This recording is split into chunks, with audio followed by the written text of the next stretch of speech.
अस्सलाम वालेकुम। प्रोग्राम सवाले के साथ मैं हूं मारिया मेमन। आज की टॉप स्टोरीज हैं। क्या तरीन ग्रुप के तहफ़्फ़ुज़ात दूर हो गए हैं? आज फवाद चौधरी साहब इंफॉर्मेशन मिनिस्टर मिले हैं जाकर पीटीआई के दीगर लोगों के साथ इस पूरे ग्रुप से। क्या वादे हैं, क्या एश्योरेंसेस हैं, इस हवाले से बात करेंगे प्रोग्राम के पहले हिस्से में। इसके बाद पीडीएम यकजा करने की एक और कोशिश, और इस मरतबा एक कोशिश कर रहे हैं शहबाज शरीफ साहब। एक इशाइया मंडे को वो देने जा रहे हैं जिसमें पीपल्स पार्टी और जो तमाम नाराज लोग हैं उनसे बातचीत करेंगे। क्या रिवाइव हो पाएगी पीडीएम या ये अब एक लॉस्ट कॉज? आखिर में बात होगी क्या मईशत वाकई दुरुस्त समत में गामजन है, क्योंकि आज जो प्रेस कॉन्फ्रेंस की है हमाद अजहर साहब ने और मुख्तलिफ टेलीविजन इंटरव्यूज भी दिए हैं, जो उन्होंने नए एदाद शुमार बताए हैं, इससे तो लगता है कि पाकिस्तान अपनी तवक्कुआत के जो अहदाफ से उससे बेहतर परफॉर्म कर रहा है। ऑपोजिशन ऑफ कोर्स अग्री नहीं करती। आगाज करते फवाद चौधरी साहब ने आज एक मीटिंग है जो तमाम ये तरीन ग्रुप है, बातचीत हुई, एक जोराना था। उसके बाद निकल के मीडिया से उन्होंने जो बात की है उसमें उन्होंने कहा है कि मामला ऑलमोस्ट तय हैं, ना जहांगीर तरीन ग्रुप कुछ ज़्यादा मुतालबा करेगा, और वो जानते भी हैं कि खान साहब की तरफ से कोई रिलीफ भी नहीं मिल सकता। क्या कहा फवाद साहब ने, सुनिए। छोटे मोटे मसाइल के ऊपर बातचीत जो है वो हो भी जाती है, उसमें रखना भी आ जाता है, लेकिन बड़े जो मामला हैं उसके ऊपर ये तमाम लोग बिल्कुल वाजे हैं कि इमरान खान हमारे लीडर हैं और तहरीक इंसाफ हमारी जमात है। ना तो जहांगीर तरीन साहब को ये तवक्को है कि इमरान खान उनके लिए कोई इलीगल सिफारिश करेंगे, ना ही इमरान खान का ये मिजाज। किसी किस्म की कोई ग्रुपिंग का मामला नहीं है, आपस में खिलाफात का मामला नहीं है। जो मसाइल हैं उनको हम हल करेंगे। अपोजिशन के लोगों को गलतफहमी हो जाती है कि इनके कोई इख्तलाफ हो गए हैं, सारे लुटियां डाल रहे हैं कुछ दिनों से। मुझे उम्मीद है कि आज के बाद वो लुटियां खत्म हो जाएंगी। जितने इत्मीनान का इजहार गवर्नमेंट कर रही है, मामलात उतने ठीक भी नहीं है। कल नज़ीर चौहान साहब हमारे प्रोग्राम में ही थे। बार बार जब उनसे पूछा क्या ग्रुप कायम रहेगा, क्या ये पंजाब में जो आपसे वादे किए वो डिलीवर कर पाएंगे, उन्होंने कहा नहीं डिलीवर कर पाएंगे। ये इतना सिंपलिस्टिक मामला नहीं है। नज़ीर चौहान साहब की बात सुने। 3 माह में डिलीवर कर देगी पंजाब हुकूमत आपके लिए, आपको? नहीं, मुझे नहीं लगता जी। मैं हल्फन कहता हूँ, जो मेरे साथ 4 लोग गए थे, मैंने वज़ीर-ए-आला पंजाब उस्मान बाजार के मुंह पे भी बात कही है कि मेरा दिल आपके लिए साफ नहीं है। बजट से पहले तरक्याती फंड रिलीज कर देंगे आप लोगों को या नहीं? साबर भाई नहीं कर पाएंगे, क्योंकि उस वक्त से पहले ना ये बुक नहीं बनती। सो जी, ये सिचुएशन थी। हम कोशिश करेंगे कि हम कनेक्ट कर सकें अपने मेहमान से। ब्रेक के बाद जरा वापस आते हैं। फवाद चौधरी साहब हमारे साथ होंगे, आप लोग हमारे साथ रहिए। वफाकी वजीर बिलाए इत्तलात और नशरियात फवाद चौधरी साहब हमारे साथ मौजूद है। बहुत शुक्रिया फवाद साहब ज्वाइन करने के लिए। आज मुलाकात की आपने तरीन ग्रुप के साथ, और वहां पे जो अंडरस्टैंडिंग आज की पूरी मीडिया टॉक से है वो ये है कि ना तो जेकेटी की जो इंक्वायरी है उस पर कोई लचक है हुकूमत की तरफ से, न तरक्याती फंड्स देने हैं, फिर भी वो आपको बजट में वोट देंगे। सो फिर एश्योरेंसेस क्या है? अगर वो उनकी ये 2 मांगे भी नहीं मानी तो उन्होंने कहा अच्छा ठीक है आप आ गए हैं, चलें, अब आप आ गए हैं तो हम वोट दे देंगे। बस इतनी ही बात हुई है, कुछ एश्योरेंसेस भी हैं? देखिए मारिया, पहली बात तो ये समझने की है कि कोई पार्टी के अंदर कोई तरीन ग्रुप या इस तरह का कोई इशू नहीं है। सारी जो पार्टी है वो इमरान खान साहब की क़यादत में पाकिस्तान तहरीक इंसाफ है। अब आगे जो हमने मीडिया में देखा या हमने देखा कि जिस तरीके से यहाँ पे एक जो गुफ्तगू रही है यानी पिछले हफ्ते, उसकी कुछ वजूहात हैं, और सच्ची बात यह है कि उसमें कुछ गलतियां जो हैं वो हमारी अपनी भी हैं। ये नहीं कहा जा सकता कि सारी गलतियां जो है वो दूसरी तरफ होगी। उसमें बड़ी गलती यह है कि हमारी जो एक कोऑर्डिनेशन होनी चाहिए, सियासी कोऑर्डिनेशन और एडमिनिस्ट्रेटिव कोऑर्डिनेशन, वो उतनी अच्छी नहीं थी जितनी होनी चाहिए। और आज जब मेरी मुलाकात हुई, और पहली बात तो यह है कि जो तमाम लोग जिनसे आज हमारी मुलाकात हुई, इनसे मेरा ज़ाती ताल्लुक भी है और कई लोगों से तो हमारी दूसरी नस्ल का ताल्लुक है।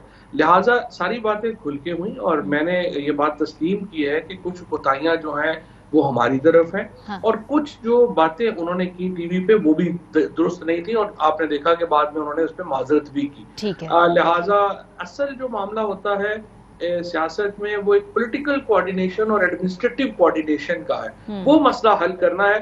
बाकी ये जिस तरफ आपने इशारा किया, फंड्स की बात है या कोई जहांगीर तरीन साहब वाला मामला है, ये रिजॉल्वेबल इश्यूज है, कोई इतने बड़े इश्यूज नहीं। आपने मीडिया से बात की, मैं सुन रही थी, आपने कहा कि इनके कुछ मुतालबात में वजन है। सो वो कौन से मुतालबात है जिनमें इनके जो इस पूरे ग्रुप के वजन है? कोई 2-3 अगर आप बड़े बड़े बता दें कि ये ठीक कह रहे हैं, ये बात ये होना चाहिए। ये मसाइल के तौर के ऊपर वो ये समझते हैं कि जो उनके हलकों के मसाइल हैं उनमें जो फैसले होते हैं उनमें उनको एतमाद में नहीं लिया जाता। दूसरी बात यह है कि उन्होंने ये कहा है कि जो मंसूबे उनके इलाकों में बनते हैं, उन मंसूबों में उनकी राय को अहमियत देनी चाहिए। और तीसरा जो उन्होंने जहांगीर तरीन साहब की बात को लेके कहा कि वहां पर जो जस्टिस है दैट शुड प्रिवेल।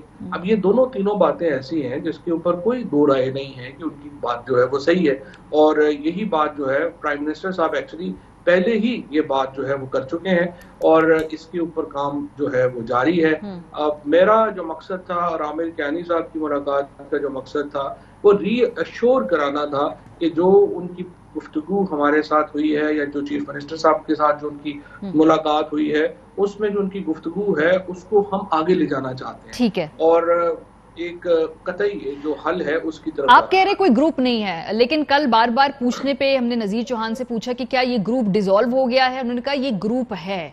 हमने जो है पार्टी को 1.5 से 2 माह का वक्त दिया है। उन्होंने हमें कहा है कि हम एक स्पेशली डिप्टी सेक्रेटरी लेवल का आदमी जो है इस ग्रुप के मसाइल सॉल्व करने के लिए हमें हुकूमत ने कहा है कि वो आपके साथ होगा और वो वजीर आला हाउस में बैठा करेगा। और उन्होंने ये भी कहा है कि ये ग्रुप हम डिसॉल्व नहीं कर रहे हैं क्योंकि इसके बाद आगे जाके हमें लगता है पंजाब में डिलीवर ये नहीं कर पाएंगे हमारे वादे। क्विकली मैं सुनवा दूं, फिर इस पर रिस्पॉन्ड कर दीजिएगा। जी नजीर चौहान साहब की बात 3 माह में डिलीवर कर देगी पंजाब हुकूमत आपके लिए? आपको नहीं, मुझे नहीं लगता जी। मैं हल्फन कहता हूँ, जो मेरे साथ 4 लोग गए थे, मैंने वज़ीर आला पंजाब उस्मान बाजार के मुंह पे भी बात कही है कि मेरा दिल आपके लिए साफ नहीं है। बजट से पहले तरक्याती फंड रिलीज कर देंगे आप लोगों को या नहीं? साबर भाई नहीं कर पाएंगे क्योंकि उस वक्त से पहले ना ये बुक नहीं बनती।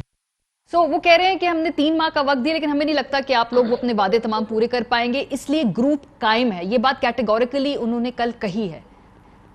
देखिए, बार बार आपने जो वर्ड यूज किया है ग्रुप का, उसमें मैं थोड़ा सा ये समझना चाहूंगा या समझना चाहता हूँ कि अगर तो ये मुराद है कि हम बैठ के खाना इकट्ठे खाया करेंगे या ये मुराद है कि हम जो हमारी एक जो गुफ्तगू होगी वो हम इकट्ठी कर लिया करेंगे, तो फिर आप इसको ग्रुप कह ले।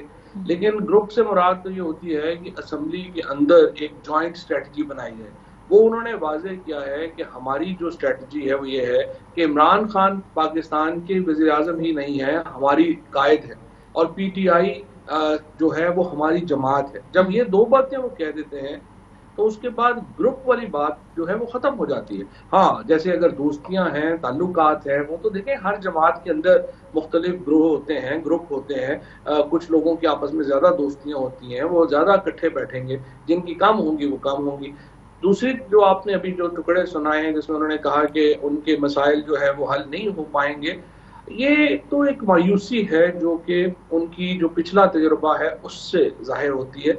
और हमारी आज की जो मुलाकात थी जो प्राइम मिनिस्टर साहब की हिदायत के ऊपर ही हमने की, उसमें मकसद यही था कि हम इंश्योर कर सकें कि जो गुफ्तगू या वादे उनके हुए हैं चीफ मिनिस्टर साहब के साथ, उनको हम एक पाए तकमील तक पहुंचा। आपका क्या ख्याल है पॉलिटिकली, क्या ये वादे पाए तकमील में पहुंच जाएंगे 3 महीनों में? पास्ट रिकॉर्ड को देख के, जैसे कि चौहान साहब भी पास्ट रिकॉर्ड की बात कर रहे हैं ना, आपका क्या ख्याल है इस पर? कोई इतना बड़ा मसले है ही नहीं। उनके जो मसले हैं वो कॉन्स्टिट्यूएंसी लेवल के इश्यूज हैं, बड़े आई वुड से कि ट्रिवियल इश्यूज हैं, उनको रिजॉल्व होना भी चाहिए। और ज्यादातर देखें बात ये हमारी है कि जो लोग भी इलेक्शन लड़के आते हैं वो अपनी गुफ्तगू जो कर रहे होते हैं वो एक्चुअली उनके कॉन्स्टिट्यूएंट की गुफ्तगू होती है। जिन लोगों ने उनको वोट दिए होते हैं उनके दबाव होते हैं उनके ऊपर, उन्होंने उन दबाव को पूरा करना होता है। और मैं समझता हूँ कि जैसे अगर मेरा इलाका है तो मेरे जो कॉन्स्टिट्यूएंट हैं, मेरे जो हल्के के लोग हैं, उनसे उनकी मेरे से तवक्कुआत है, और जब वो अपनी तवक्कुआत मेरे पे एक्सप्रेस करेंगे तो मैं जाहिर है कि आगे किससे एक्सप्रेस करूंगा। लिहाजा लीडरशिप का बहरहाल ये काम है कि तमाम जो लोग हैं, यही एक जो पार्लियामेंट्री डेमोक्रेसी है स्पेशली, उसमें तो यही होता है। आप मुख्तलिफ ग्रुप्स हैं, वो असेंबलियों में इकट्ठे होते हैं, आपने उनको मैनेज करना होता है। And this is the manage कौन कर रहा है? पीटीआई में पंजाब की पॉलिटिकल मैनेजमेंट कौन कर रहा है पिछले इस पूरे टेन्योर में? नाम बता दें कोई आपके नजदीक। अब पीटीआई से कौन है रिस्पॉन्सिबल इस पूरी पॉलिटिकल मैनेजमेंट के जो करनी है? जिसने देखिए, यहाँ पे जो हमारा स्ट्रक्चर है ना, उसके अंदर तो जो पॉलिटिकल मैनेजमेंट है वो प्योरली चीफ मिनिस्टर्स के जिम्मे है। और ये चीफ मिनिस्टर्स और चीफ मिनिस्टर ऑफिस जो है उसने पॉलिटिकल मैनेजमेंट जो है वो करनी होती है।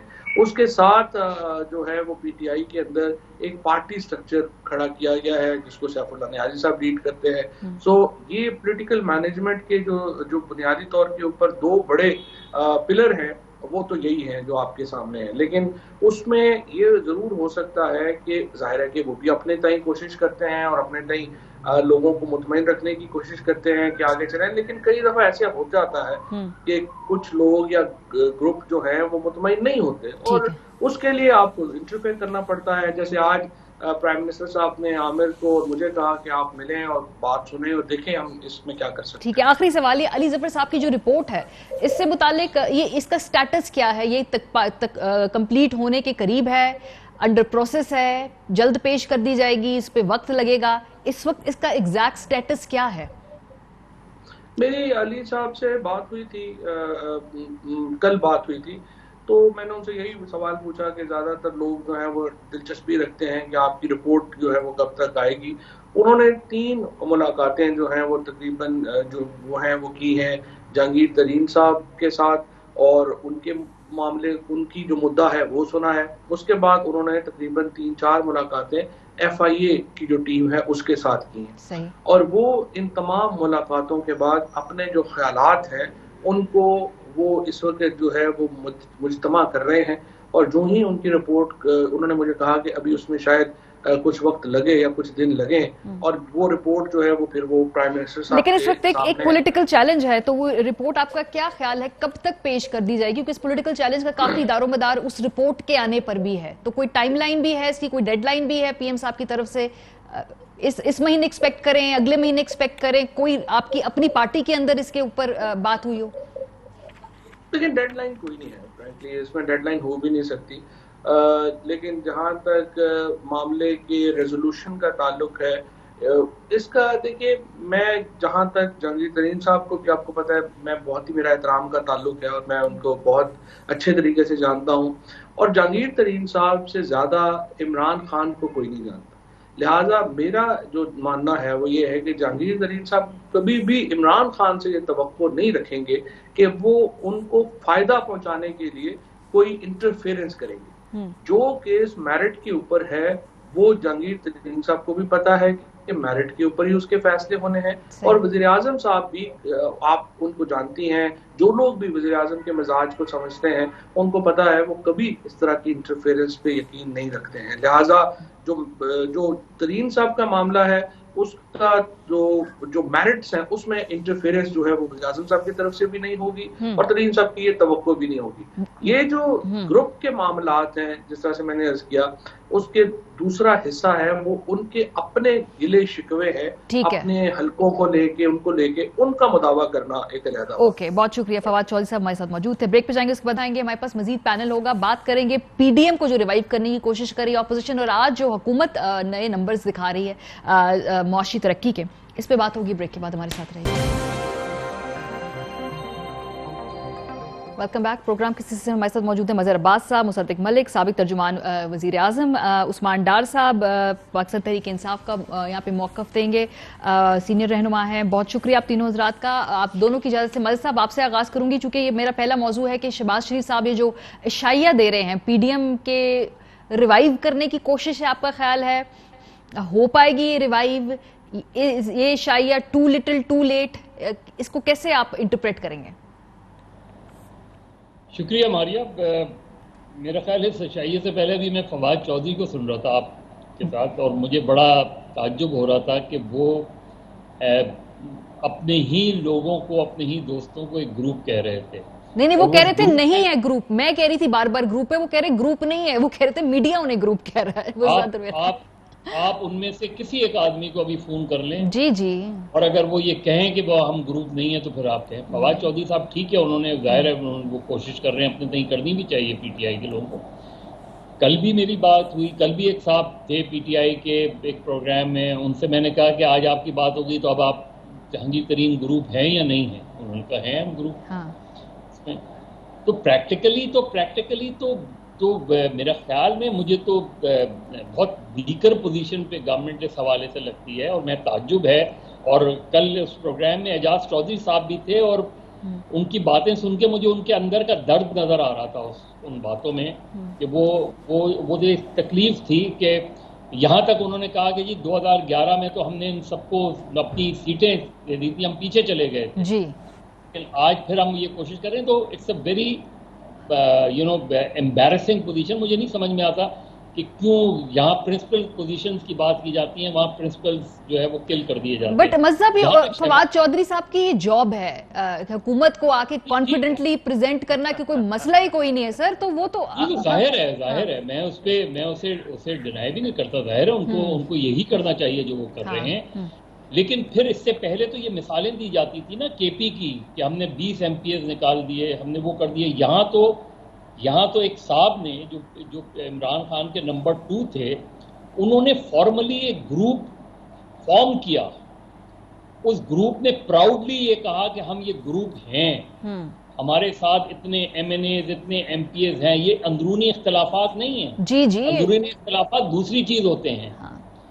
यहाँ उन्होंने एक पैरेलल ग्रुप करके, और अब उस बोतल का वो जो जिन है वो उनके हाथ में है, उस बोतल में है। सर वो बोतल का जिन जिन्होंने वापस डालना होगा वो डल भी जाएगा। वो मतलब ये भी मतलब हमारे मुल्क की सियासत की बातें होती है ना। उसको छोड़े, आपके सवाल। हाँ जी, मेरे इसका बता दें, फिर मैं मुसद्दिक साहब से पूछूंगी क्या खिला रहे हैं वो पीपल्स पार्टी को सिशाइये में। जी देखिए, PDM तो मेरे लिहाज से चक शहजाद में जो PDM को सेटबैक हुआ ना, उससे PDM फिर रिकवर नहीं हो पाई। और अब जो भी कोशिश हो है वो एक रिवाइवल की कोशिश ज़रूर है, लेकिन इस रिवाइवल में ना इस्तीफे हैं, इस रिवाइवल में ना लॉन्ग मार्च है, ठीक है, इस रिवाइवल में ना धरना है। इस रिवाइवल में एक अपोजिशन को एक नए सिरे से जो है वो करीब लाने की कोशिश करनी है, पार्लियामेंट के अंदर कोशिश करनी है कि पार्लियामेंट के अंदर गवर्नमेंट को टफ टाइम दिया जाए। बेसिकली जो दो बड़ी जमातें हैं उनकी कॉन्स्टेंसी बिल्कुल मुख्तलिफ है। मुस्लिम लीग नून की कॉन्स्टेंसी टोटली पंजाब है, people's party constituency completely Sindh है। वो अपने अपने बाई इलेक्शन जीत के वो एक ज़्यादा बेहतर पोजीशंस में अपने आप को प्रेजेंट करें। तो अब मेरा ख्याल है जब ये नहीं रहेगा कि धरना, इस्तीफे जो है वो जाके टकरा जाना, ये सब नहीं रहेगा, तो मेरा ख्याल है जो इस वक्त पीपल्स पार्टी का नुक्ता नजर है और जो शहबाज शरीफ का नुक्ता नजर है, वो करीब है एक दूसरे से। लेकिन मुसद्दिक साहब, NA 249 में तो एक तरह से PDM का वो जो वहाँ पे सूरत हाल थी, जो आप लोगों की पोजीशन थी, जो पीपल्स पार्टी की पोजीशन थी, जो इलेक्शन कमीशन के ऊपर आप दोनों के कंफ्लिक्टिंग व्यूज थे, तो PDM का एक तरह से वो कब्रिस्तान तो बड़ा सख्त लफ्ज है, मुझे समझ नहीं आ रही क्या मतलब वहीं पे उसका वो तो इख्तिताम नहीं, 249 वो मकाम है जहाँ पे PDM जो है उसको अलविदा कह दिया सबने। मैं भी ज़रा, अगर आप इजाज़त दें तो थोड़ी सी अपने दोस्त फवाद चौधरी साहब की बात कर लूँ। देखिए, आप क्यों परेशान होते हैं भाई? फवाद चौधरी साहब की बातों से अगर आप महजूज नहीं होंगे तो फिर और क्या होंगे? वो तो हमेशा बड़ी अच्छी बातें करते हैं जिनसे इंसान महजूज होता है, और ये भी उसी तरह की एक बात थी, तो उसमें क्या परेशानी की बात है? और ये भी आपने ठीक कहा कि ये फवाद चौधरी साहब की जॉब है। हमें किसी ज़माने में कहा जाता था कि स्टेट्समैनशिप का मतलब ये होता है कि जो आप बात करें उस पर एतमाद आए लोगों को। मुल्क के लीडरान जो थे, बिलखसूस जो वज़ीर आज़म थे, जब बोलते थे या अगर बोलें तो लोगों को एतमाद होना चाहिए। लेकिन ये एक नई रिवायत है जहाँ पे हम समझते हैं कि बात को झूठ में तब्दील कर देना, नहीं झूठ तो गलत, ज़रा सख्त लफ्ज़ है, गलत बयानी कर देना या बात को तोड़ मरोड़ के पेश कर देना जो है, ये एक ऐसी चीज़ है जो हमारी जॉब है, होगी गालिबन। और चलें, फवाद चौधरी साहब तक तो मैं माने भी लेता हूँ, लेकिन कम से कम वज़ीर आज़म जब बोलें तो उनकी बात में वज़न होना चाहिए। और अब मैं वो तमाम चीज़ें अगर गिनाऊँ जो जिन चीज़ों में का वज़न ज़रा कम था नाप तोल के इशारी निज़ाम के मुताबिक वज़ीर आज़म की, तो होगा ये कि मेरा भाई डार फिर मुझसे नाराज़ हो जाएगा, फिर ये सख्त बातें करेगा। और इनसे तो मैं सख्त बातें करता नहीं हूँ, और वैसे मुझे आती भी नहीं। इस वजह से मैं इनसे घबरा के आपको वो तमाम चीज़ें दोबारा से कोट नहीं कर रहा, वज़ीर आज़म की पिछले 3 साल की, जिस पे थोड़ा नाप तोल में ज़रा फ़र्क है। तो इस बात को छोड़ देते हैं।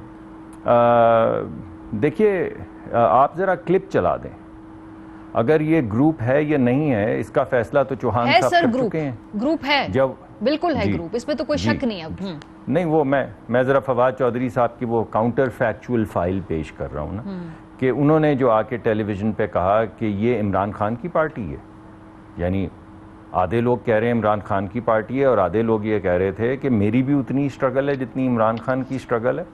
और ये भी उन्होंने कहा कि हम तो हुकूमत, बरमला कहा कि हम सारे रिजाइन कर देंगे। लेकिन डॉक्टर साहब कल उन्होंने कहा कि मैं जज्बात में ज्यादा कह गया, मैं अपने अल्फाज पे शर्मिंदा हूं। तो कल के जो बयान है ना वो काफी अपडेट हो चुका है मुलाकातों के बाद। या जी ये बात तो ठीक है। तो वो कुरानी जो हल्फ था जो बाद में मेरे ख्याल में शायद कुरानी नहीं रहा, पहले कहा कि कुरान के ऊपर हल्फ है, फिर कहा कि सिर्फ हल्फ है, फिर कहा हुकूमत उल्टा देंगे, क्या ये इमरान खान की जमात है, फिर कहा हमें विक्टिमाइज़ किया जा रहा है, वही बातें जो ऑपोजिशन करती है कि हम पे जाली केसेस किए जा रहे हैं। फिर जो आज़ाद इदारे हैं इंडिपेंडेंटली काम करते हैं उनका जिक्र हुआ कि हमने जो लोग लगाए हुए थे, अपने SHO लगाए हुए थे, जो पटवारी लगाए, हमने वो सारे हमारे हटा दिए हैं, हम पे जाली केसेस कर दिए हैं। तो वो तमाम बातें जो ऑपोजिशन कर रही थी, नंबर 1 कि इदारों को इस्तेमाल करते हैं विक्टिमाइजेशन के लिए, उन्होंने भी कह दी। नंबर 2 कि ये एहतसाब नहीं है, इंतकाम है, उन्होंने भी कंफर्म कर दिया कि हम पे भी केसेस बना रहे हैं। नंबर 3 कि यह हुकूमत की जो कारकर्दगी है वो इतनी बुरी है कि किसी जगह पे डेवलपमेंट नहीं हो रही, उन्होंने भी वही रोना रोया कि यहाँ पे ना कोई डेवलपमेंट है, ना कोई पैसा है, कोई बड़े ख्यालात आप लोगों से मिलते जुलते हैं उन्हें वाले से। देखिए डॉक्टर मेरे उस सवाल का जवाब दे देना, वो जो NA 249 वाला, फिर मैंने डार साहब से उसका भी तो जवाब लेना है ना आगे। देखिए मेरा ज़ाती ख्याल तो ये है, वैसे पार्टी जो भी फैसला करे, मेरा ज़ाती ख्याल ये है कि हम बेशक एक इल्हाक में आएँ या कोई एक PDM की तरह का एक मामला तय करें जिसमें हम वो चीज़ें जिसमें जो हम सब चाहते हैं उसमें जहाँ तक एक दूसरे के साथ चलना चाहें चलें, लेकिन हम सियासी जमातें तो हरीफ सियासी जमातें हैं ना। अच्छा। इलेक्शन तो लड़ेंगे, आज इलेक्शन करवाएं तो फिर हम दोबारा इलेक्शन एक दूसरे के खिलाफ लड़ेंगे। कुछ नुकात के ऊपर हमारा इत्तफाक हो जाता है, उन पे हम इकट्ठे चलते हैं, मगर कुछ चीज़ों पे हमारा इत्तफाक नहीं होता। जब नहीं होता तो हमारी रास्ते जुदा हो जाते हैं। लेकिन इलेक्शन जब भी होगा हम आमने सामने खड़े होंगे, जैसे आपने 249 में देखा है। हमें अगर असेंबली के अंदर काम करना है तो जो किरदार इस वक्त शहबाज शरीफ साहब कर रहे हैं, यानी तमाम सियासी जमातों को as leader of the opposition बुला रहे हैं, मैं समझता हूँ सेनेट के अंदर भी अपनी दोबारा जो हैसियत है, जिसको आपको जैसे कि मालूम है कि इस वक्त हम लोगों ने सेनेट के अंदर लीडर ऑफ द ऑपोजिशन को नहीं माना जी, और उसकी वजूहात भी आपको मालूम है।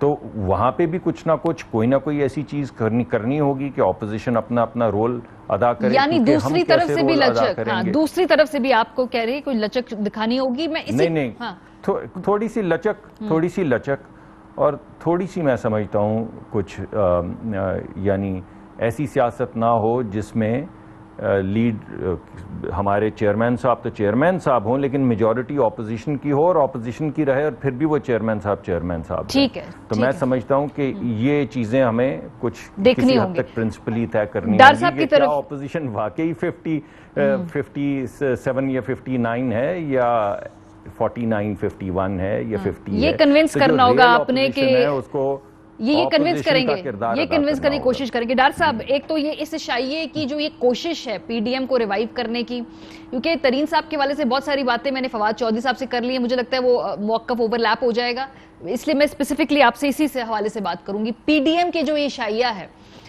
इसमें शहबाज शरीफ साहब इस दफा पहल कर रहे हैं, वो इस दफा कॉन्टेक्स्ट कर रहे हैं, वो इस दफा अप्रोच कर रहे हैं, मुख्तलिफ होगा या ठीक है वैसे ही उसी तरह डील करेंगे जैसे पहले किया? देखिए मैं समझता हूँ बेहतर होता अगर आप डॉक्टर मुसद्दिक मलिक साहब से पूछते हैं। PMLN के अंदर जो कन्फ्यूजन है, एक बयानिए की, एक पॉलिटिकल स्ट्रेटेजी की, मरियम नवाज साहिबा का पूरी कौम ने स्टेटमेंट सुनी NA 249 पे, जिस तरह की उन्होंने जुबान पीपल्स पार्टी के लिए इस्तेमाल की, बिलावल को इवन कहा कि हम वीक में दे देते सीट, इस तरह जीतने की क्या ज़रूरत थी। दूसरी तरफ जो पार्टी सदर हैं मियां शहबाज शरीफ साहब, वो आपके सामने शाही उन्हीं लोगों को दे रहे हैं। तो पहले इनसे ये पूछे डॉक्टर मुसद्दिक मलिक से, वो मरियम नवाज के बयानिए को सपोर्ट करते हैं या शहबाज शरीफ के? मुझे तो काबिले रहम हालत लगती है पीएमएलएन की इस लीडरशिप की जो टीवी पे आती है, और वर्कर्स की कंफ्यूज्ड। पहले एक तय कर ले ये करना क्या चाहते। इनके घर के अंदर मल्टीपल बयानिए चल रहे हैं मारिया। अच्छा, ये पीडीएम मतलब देखे ना, अब मरियम साहिबा स्क्रीन पे नहीं है, शहबाज शरीफ साहब आ गए। 4 दिन बाद देखेंगे मरियम होंगी स्क्रीन पे एक मुख्तलिफ बयानिए के साथ। लेकिन डर साहब आपको क्या लग रहा है, ये क्या करना चाहते हैं? क्योंकि जुबैर साहब का भी बयान था हमारी अब सुलह हो गई है, फिर अब सीढ़ी खींचने की देर है, खाली तहरीक इंसाफ इससे घबराती है। आप लोग घबरा जाते हैं जब शहबाज शरीफ साहब एक्टिव होते हैं। करना क्या चाह रहे हैं आपके ख्याल में? मारिया, हम तो उनको पाकिस्तान में रख रहे हैं। अगर तो हमें शहबाज शरीफ साहब से कोई खतरा हो तो जिस तरह वो उछल कूद करके एयरपोर्ट पे पहुंचे थे, जितनी जल्दी थी उन्हें मुल्क से बाहर जाने की, हम भी कहते हैं बिस्मिल्लाह जाएं। अगर हमें किसी किस्म का खौफ होता, हम तो उनको रोकने वालों में से हैं। अगर ये बयानियां लेके आते हैं पब्लिक में कि जी बड़ा खौफ है शहबाज शरीफ साहब का, हमें किस बात का खौफ होगा? तो मैं ये डॉक्टर मुसद्दिक मलिक साहब को कहूंगा कि बात करें अपनी लीडरशिप से कि हमने किसके बयानिए के पीछे खड़े होना है, किसके बयानिए के साथ चलना है।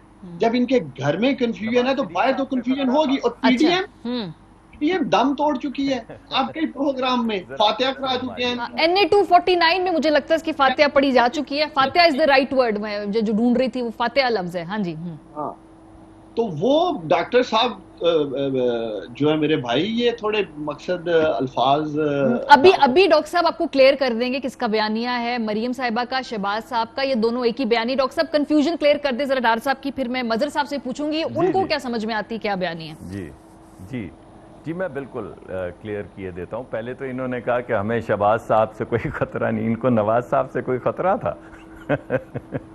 जब आपने अपने दिल पे हाथ रख के काबीना की मीटिंग में खड़े होकर वजीर आजम ने कहा था कि मैंने अपनी पूरी, यानी एक वजीर आजम जिसकी हुकूमत है पंजाब ने, उसने पूरी पंजाब की हुकूमत लगा दी। वो वजीर आज भी हैं, बल्कि वो जो चेक करने गए थे एक को तो उन्होंने मुशीर लगा दिया सेहत का वफाकी हुकूमत में। दूसरी जो हमारी वजीर साहिबा हैं बहुत अच्छी हैं, वो अभी तक वजीर हैं और सेक्रेटरीज भी वही हैं और इनकी पूरी काबीना भी वही है। और वो वजीर आजम जो आप कहते हैं कि मुझे यही नहीं पता चल सका कि वो बीमार हैं या नहीं है, मुझे ये बताएं कि ऐसे वजीर आजम जिसको किसी भी वक्त अगर अल्लाह रहम करे हमें किसी जंग की सूरत हाल में जाना पड़े, तो एक न्यूक्लियर मुल्क का वजीर आजम जो ये नहीं सारे मुल्क की एडमिनिस्ट्रेशन लगा के पता कर सकते कि एक शख्स बीमार है या नहीं, और उनका फैसला करने के बाद में भागते हैं उल्टे पैरों के नहीं भाई वो गलती हो गई, वो रिपोर्टें फज हो गई। जेल में रखा हुआ है नवाज शरीफ साहब को, रिपोर्टें फज किसने की? फिर इन्होंने की हैं। तो इनसे आज पूछें कि इनको कोई खौफ ये तो मैं पूछूंगी, ये बयानी वाला क्लैरिफाई कर दे, वो तो मैं इनसे पूछूंगी। ये बयानी वाली बात क्लैरिफाई कर दे फिर। चलिए एक एक करके चलते हैं भाई। ये मेरा मजा, हमें भी मजा आता है इनके साथ। डार साहब आते हैं तो खुशी होती है, दिल करता है कि जरा बात लंबी हो। दूसरी जो बात है, मैंने आपको पहले डिस्टिंक्शन बताई कि एक रोल है। अयो बात तो डार साहब बात तो कर लेने दो यार। आपने खुद मुझे सवाल पूछे हैं, आपने खुद मुझे कहा जवाब दो, मैं देने लगा तो आपने काटना शुरू कर दिया। हमने नहीं छोड़ना, मेरा टाइम भी आई डार साहब को। अच्छा डार साहब एग्जैक्टली, हमारा तो आपस का इतना भाईचारा है कि हम टाइम एक्सचेंज करते ही रहते हैं, तो थोड़ा देना टाइम, फिर दरमियान में बात तो ना काटे। अच्छा जी, दूसरी बात ये, मैंने आपको पहले बताया है कि शहबाज शरीफ साहब का रोल है नेशनल असेंबली में लीडर ऑफ द ऑपोजिशन का। अच्छा। तो उन्होंने तमाम ऑपोजिशन पार्टीज को सबको बुलाया है ताकि वो अपना रोल जो है उसको अदा कर सकें। पीडीएम एक अलहदा चीज़ है। पीडीएम के ऊपर हमारा मौक़िफ़ जो है वो बड़ा क्लियर है कि अगर आप बाप के वोट्स के साथ लीडर ऑफ द ऑपोजिशन बनाना चाहेंगे तो वो नहीं बन पाएगा, वो हम इकट्ठे नहीं चल पाएंगे। तो बाप के फोरम के ऊपर जब तक कोई रिकन्सिलिएशन नहीं होती, उसके अंदर पीपल्स पार्टी ने भी कुछ इजहार किया है कि नहीं, हमारे लिए कुछ चीजें नाकाबिले कबूल हैं और हमने भी बड़ी वाज़ेह कोई कंफ्यूजन नहीं है कि कुछ चीजें हमारी, क्योंकि मैंने आपको क्लियर डिस्टिंक्शन बताई है कि हर जगह लीडर ऑफ द ऑपोजिशन को अपना रोल करना है, मगर पीडीएम के मामले में अभी तक कोई रिकन्सिलिएशन नहीं हुई है। पार्टी को किस तरह से लेके आगे जाना है, इसकी क्या स्ट्रैटेजी होगी, इसमें भी कंफ्यूजन नहीं है, ये भी क्लियर है बिल्कुल। जी दोबारा कहिए, आपकी आवाज कि पार्टी को किस तरह से कैसे आगे लेके जाना है, इस पे भी कोई कंफ्यूजन नहीं है? इस पे भी तमाम लोग एक पेज पे हैं, क्योंकि डॉक्टर साहब बड़े ज्यादा बार बार पूछ रहे हैं ना कंफ्यूजन वाली बात। हाँ। तो कर दे क्लियर आज से। तो पहली बात तो क्लियर हो गई कि role of the opposition leader and PDM का इल्हाक, ये बात तो क्लियर हो गई। ये बात भी मैंने आपको क्लियर कर दी कि आज आप इलेक्शन करवाएं, जो अब मुझे लगता है कि होने वाले ही हैं। ये भी मैं आपको बताइए, अभी जो आप ग्रुप शुरू की बातें कर रहे थे, ये कितनी देर तक ये ऐसे चलेगा? अब वो इतनी जो धाड़े मारते थे शेर की तरह कि हम एनआरओ नहीं देंगे, हम ये कर देंगे, हम ब्लैकमेल नहीं, तो क्या हुआ है? ये कैसे कैपिचुलेट कर गए भाई? कैसे उन्होंने कह दिया कि नहीं, अब तुम्हारे एसएचओ नहीं हटाएंगे, अब तुम्हारी मर्जी का पटवारी लगाएंगे, अब तुम्हें पैसे भी देंगे। वो वजीर आजम तो कहते थे पैसे देना, डेवलपमेंट फंड नहीं देंगे हमें। ये तो फंड वाली बात तो क्लियर कर गए फवाद साहब भी। पटवारी और थानेदार की बात कर लेते हैं, और जो केसेस वापस लेंगे, अगर तो या तो झूठ ये था कि उन पे जाली केसेस हो रहे हैं, और या आप सच ये है कि जाली केसेस हट रहे हैं। तो अगर हट रहे हैं तो क्या हुआ फिर? वो बहादुरी किधर गई? वो ब्रवाडो, वो जो इस तरह दोनों हाथ करके कहते थे नहीं। जी मजिद साहब, ये जो कंफ्यूजन वाली बात है पीएमएलएन के अपने कैंप में, ये बात हम बार बार सुनते हैं, और हुकूमत भी इसी चीज को नहीं है। आपका बार बार कह रही हैं। सर ये भी कह दें मीडिया ने, ये कह दें ये मीडिया ने से पूछ लें। अभी फवाद चौधरी साहब कह के गए हैं ये ग्रुप कंफ्यूजन नहीं है, आप कहते हैं, लेकिन हमें तो है। सर फवाद चौधरी साहब अभी हमें बता के गए हैं कि ये ग्रुप वाली बात भी मीडिया के ज़हन में उन्होंने बात फैलाई है। अब आप भी कह रहे कंफ्यूजन वाली बात भी मीडिया नहीं कहा, मैंने कतन मीडिया नहीं कहा। मेरा भाई डार बार बार कह रहा है कंफ्यूजन है। मैं कह रहा हूँ मैं पीएमएलएन हूँ, मुझे नहीं है। वो कहता है मैं पीटीआई हूँ, लेकिन मुझे पीएमएलएन। मजर साहब आप प्लीज इसमें जरा बता दीजिए कि ये गलत फहमी है। ये जो डॉक्टर साहब है माफ कीजिएगा, ये जो डॉक्टर साहब कह रहे हैं ना, कोई कंफ्यूजन नहीं है, ये बिल्कुल वैसी बात कह रहे हैं जैसे पीटीआई कह रही है कि हमारे अंदर कोई ग्रुप नहीं है। बिल्कुल नहीं। देखिए कल का आपने तो लिटा दिया मुझे यार, ये क्या किया आपने? वो तो प्रोग्राम में नहीं था, आपने कह दिया। मैं तो प्रोग्राम में था, आप कही जा रहे हैं। जी कल का डिनर और परसों पीडीएम का इजलास, ये बजाते खुद दो बयानी है। कल का जो डिनर है यही आगे बढ़ेगा, पीडीएम आगे नहीं बढ़ेगी। ठीक है। पीडीएम में अब वो तहरीक, क्योंकि तो यही मैंने कहा है जो आपने भी कहा है। जी क्या कह रहे हैं? डॉक्टर साहब कह रहे हैं आप वही बात कह रहे हैं जो उन्होंने बात कही है। जी नहीं, तो मैं तो आपसे यही कह रहा हूँ कि पीडीएम आगे नहीं बढ़ेगी। इसका मतलब क्या हुआ? और मैं भी यही कह रहा हूँ। नहीं, आप बिल्कुल वही कह रहे हैं, लेकिन इसका माने क्या हुए? इसके माने ये हुए कि वो जो बयानिया है, वो जो कहा जाता था कि with in the parliament he opposition होनी चाहिए, विद इन द पार्लियामेंट ही लड़ाई लड़ें, इतना तो अगर यही चीज होनी थी तो फिर चक शहजाद वाली बात होनी नहीं चाहिए थी। चक शहजाद में यही तो था कि भाई आप इस्तीफा देने क्यों चले गए? लॉन्ग मार्च करते, लॉन्ग मार्च के बाद देखते इस्तीफों की बात।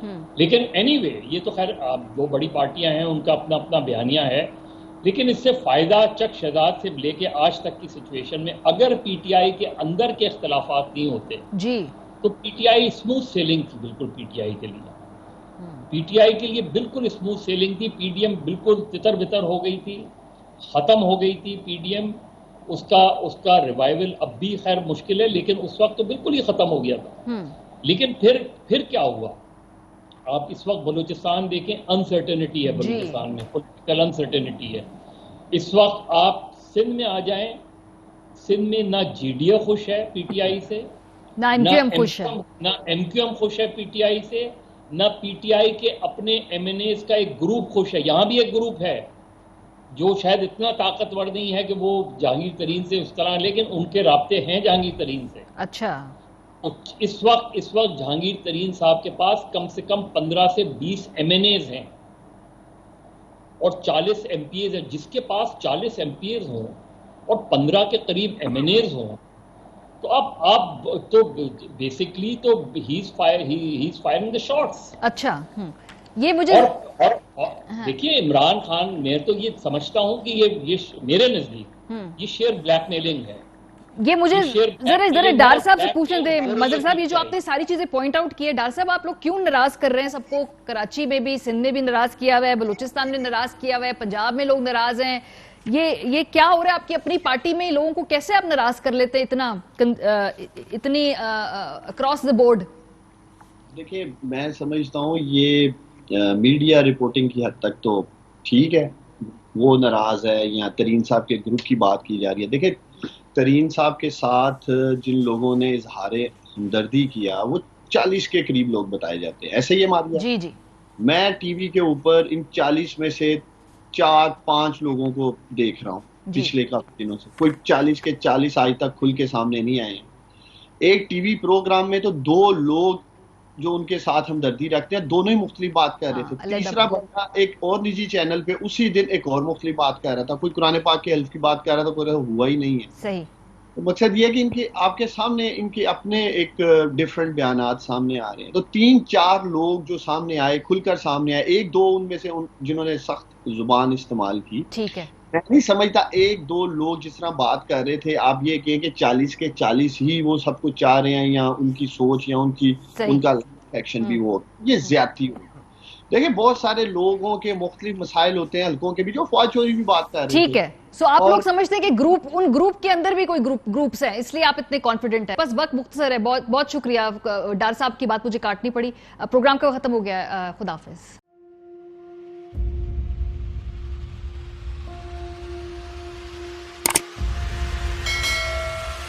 अस्सलाम वालेकुम नाज़रीन, आप देख रहे हैं प्रोग्राम काशिफ अब्बासी के साथ। आज वेलकम बैक नाज़रीन। लोगों सवाल के साथ मैं